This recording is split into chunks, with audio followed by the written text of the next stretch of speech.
This week's devotional is Hosanna in the Highest, the Triumphal Entry, April 14th, 2025. Rejoice greatly, O daughter of Zion. Shout aloud, O daughter of Jerusalem. Behold, your king is coming to you. Righteous and having salvation is he, humble and mounted on a donkey, on a colt, the foal of a donkey. Zechariah 9:9. Over the past few months, there have been several important award ceremonies that recognize important contributions in the creative arts. The Grammy Awards were on February 2nd, and just 1 month later, the Academy Awards aired.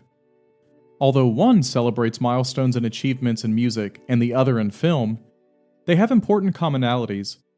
Apart from the awards themselves, there are honorees and people of notability. Celebrities dress up in their most fashionable attire, and both paparazzi and fans are eager to catch a glimpse of their favorite musicians and actors.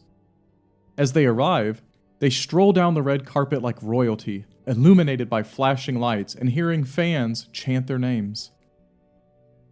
While the red carpet is still used today, it has origins in ancient Greece and held significant importance in the 18th and 19th centuries to honor leaders at royal events. The red carpet is a way to recognize special guests, signifying honor, prestige, and status. When someone of importance and distinction arrives, there's an effort to honor them as they approach the main event.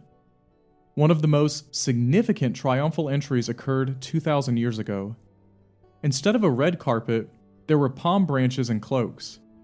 Instead of limousines, the honoree rode on a donkey. During this time, kings and conquering war leaders would enter towns on war horses, with people walking in ahead or behind them. When Jesus enters, he comes as a conquering king, yet he redefines what this looks like. Instead of a war horse, he rides in on a humble donkey. Jesus arrived with far less than what other kings possessed, but his power and authority were far more significant. Christ the King is the ruler over an eternal kingdom. Before Jesus rode into Jerusalem, he asked 2 disciples to go to the village ahead and get a donkey and her colt. Matthew's gospel tells us that this was to fulfill the prophecy, see Zechariah 9:9, which spoke of a humble king coming to liberate Jerusalem. The colt is significant because it would presumably not have been ridden before.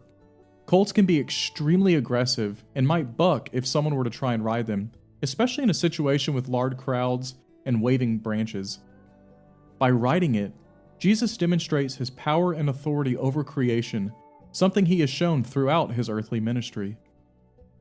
Like the disciples, many in the crowd did not understand the significance of what was actually happening. The crowds are chanting, "Hosanna to the Son of David," and "Blessed is he who comes in the name of the Lord." This reflects back to Psalm 118, where Israel expressed their messianic hopes for the Lord to save them. Here, we have the King of Kings and the Lord of Lords fulfilling prophecy. Yet the crowds couldn't see the true identity of Jesus. Their shouts have messianic undertones, but lack a full understanding of who Jesus is. When asked, "Who is this?" the crowds answered that Jesus was nothing more than a prophet. It's no wonder that they quickly turned on Jesus.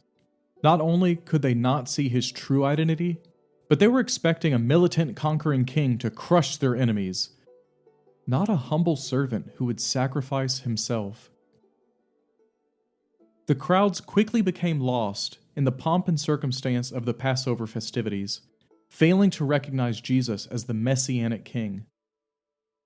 As Christians, we can easily lose ourselves in the celebration of the season, missing the person and work of Jesus.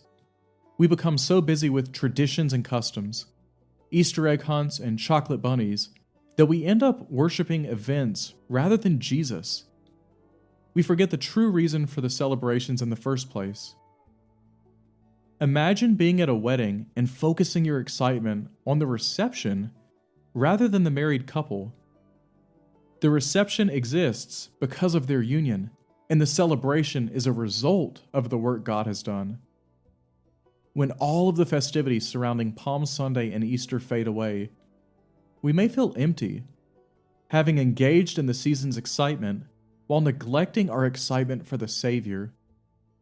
This Easter, what will you celebrate more? Will you worship Jesus alongside the crowds, but turn away when the celebration ends? Will you regard Jesus as merely a prophet? The King of Kings and Lord of Lords has come as our conqueror and Savior.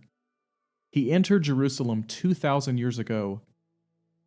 Will you allow him to enter your life today?